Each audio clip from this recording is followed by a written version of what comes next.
Bismillahirrahmanirrahim. Assalamualaikum warahmatullahi wabarakatuh. Rekan-rekan mahasiswa, mata kuliah manajemen pemasaran Bank Syariah yang saya hormati dan saya banggakan.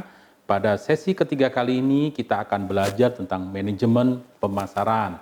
Anda masih ingat minggu kemarin atau sesi kemarin kita bicara tentang pemasaran dalam Islam. Jadi sekarang kita akan belajar tentang manajemennya.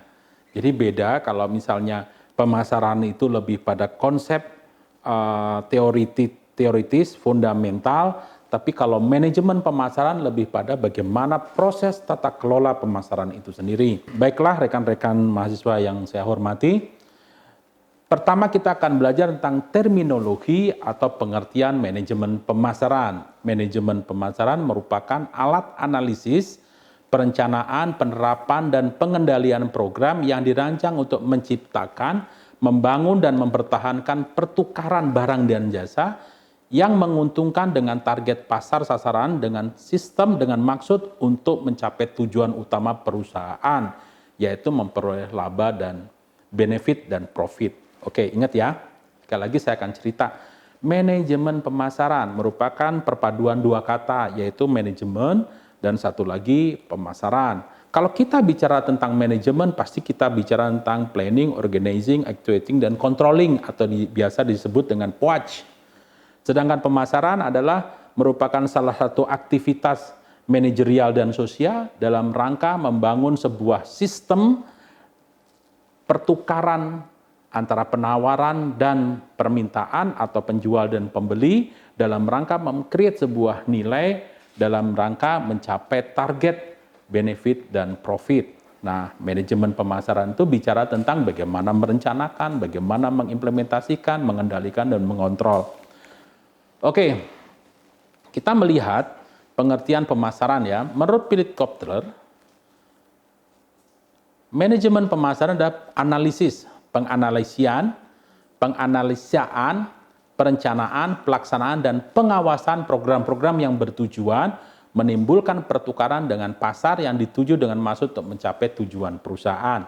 Jadi ada proses analisis, perencanaan, pengendalian, dan pengawasan. William Stanton juga menyebutkan manajemen pemasaran adalah suatu sistem keseluruhan dari kegiatan-kegiatan bisnis yang ditujukan untuk merencanakan, menentukan harga, mempromosikan, dan mendistribusikan barang dan jasa yang memuaskan kebutuhan pelanggan dan pembeli maupun pembeli potensial.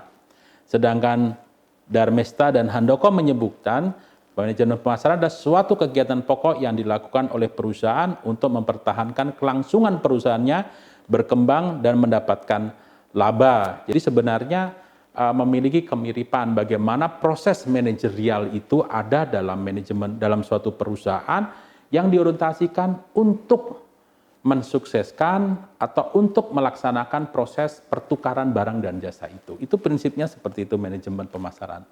Oke, kita melihat tentang falsafahnya ya. Falsafah konsep pemasaran itu bertujuan untuk memberikan kepuasan terhadap keinginan dan kebutuhan pembeli atau konsumen. Seluruh kegiatan dalam perusahaan yang menganut konsep pemasaran harus diarahkan untuk memenuhi tujuan tersebut.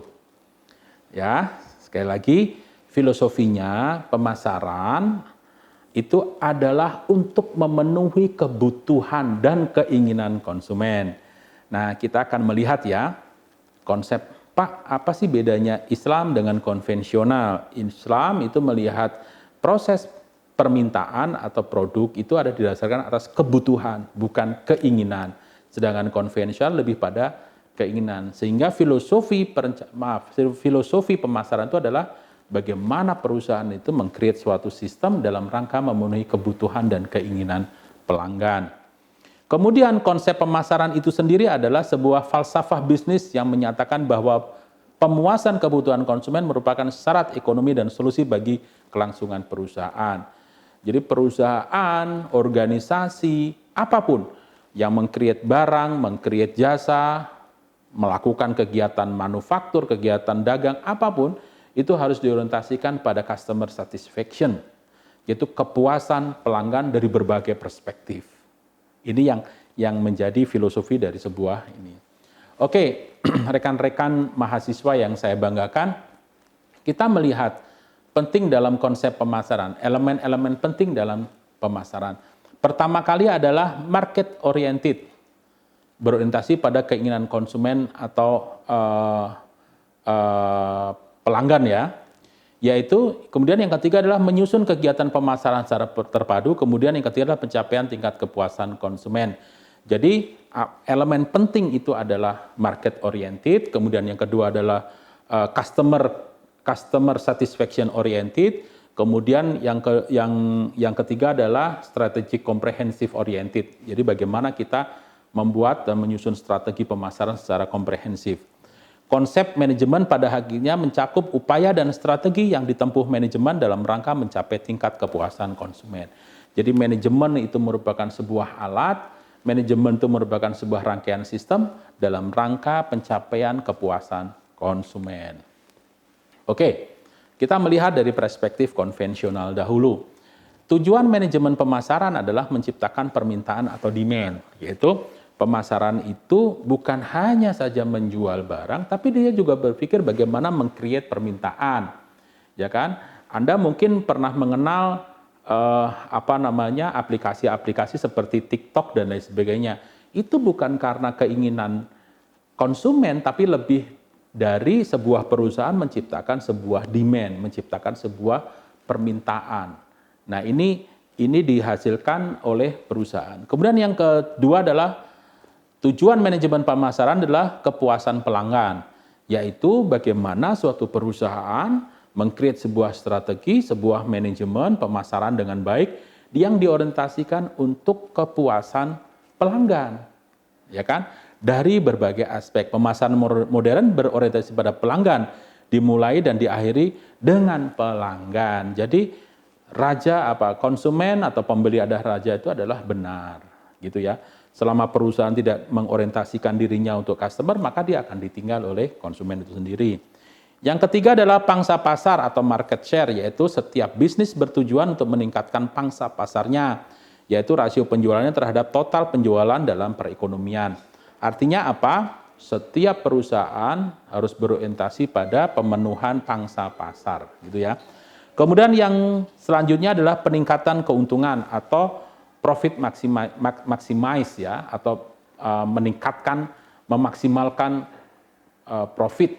Artinya apa? Bagaimanapun juga pemasaran itu bertujuan memaksimalkan profit atau benefit. Gitu ya. Karena pemasaran itu juga dilakukan oleh organisasi-organisasi nirlaba seperti perguruan tinggi, sekolahan, LSM, lembaga zakat, lembaga wakaf, dan lain sebagainya, semua, bahkan masjid pun itu boleh menggunakan manajemen pemasaran. Walaupun tidak berorientasi pada profit, tapi berorientasi pada benefit. Kemudian yang lain lanjutan, pencitraan produk yang baik di mata publik, yaitu bagaimana membangun sebuah citra atas sebuah produk. Produk yang dihasilkan perusahaan kemudian dijual customer harus bisa memberikan sebuah citra yang baik. Jangan sampai produknya bagus tapi dikemas dengan cara asal-asalan sehingga citranya jadi jelek dan lain sebagainya.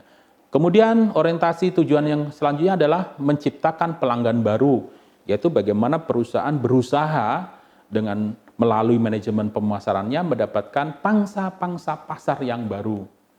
Kalau dulu segmennya adalah segmen satu negara, sekarang bagaimana dia berusaha untuk ekspor ke negara yang lainnya, misalnya ke negara di Asia Tenggara, di Afrika, dan lain sebagainya. Seperti produk Indomie, Indonesia itu sudah masuk ke wilayah Afrika dan menjadi produk favorit di benua Afrika.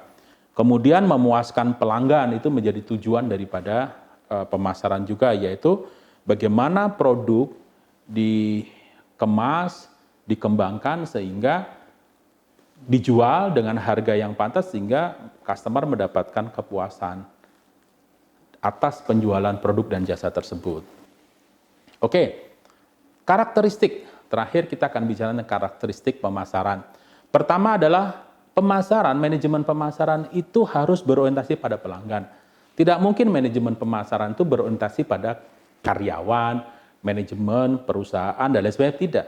Pasti orientasi pada ini. Kemudian yang kedua, manajemen pemasaran itu selalu melakukan riset pasar. Kalau perusahaan tidak melakukan riset pemasaran atau riset pasar, maka dia tidak menerapkan manajemen pemasaran dengan baik. Gitu. Jadi asal dia meng-create produk kemudian dijual tanpa melakukan riset pasar, berarti dia tidak melakukan proses manajemen pemasaran baik. Kemudian yang ketiga, membuat rencana pemasaran. Tentunya kalau manajemen pasti dia diawali dengan perencanaan. Bagaimana merencanakan produknya, segmentasinya, promosinya, dan distribusinya, serta seterusnya. Kemudian, manajemen pemasaran juga memiliki karakteristik yaitu pemasaran yang sistematis, yaitu antara mulai dari proses perencanaan, pelaksanaan, pengendalian, controlling dalam rangka mencapai sebuah tujuan perusahaan itu dilakukan secara sistematis dan komprehensif, memiliki keterkaitan satu dengan lainnya, itu disebut dengan sistematis. Kemudian yang terakhir tetap mengarah kepada kepuasan pelanggan. Demikian rekan-rekan mahasiswa mata kuliah kita kali ini. Sampai ketemu di sesi yang keempat yang tentunya akan lebih menarik sekali ya. Kurang lebihnya mohon maaf. Assalamualaikum warahmatullahi wabarakatuh.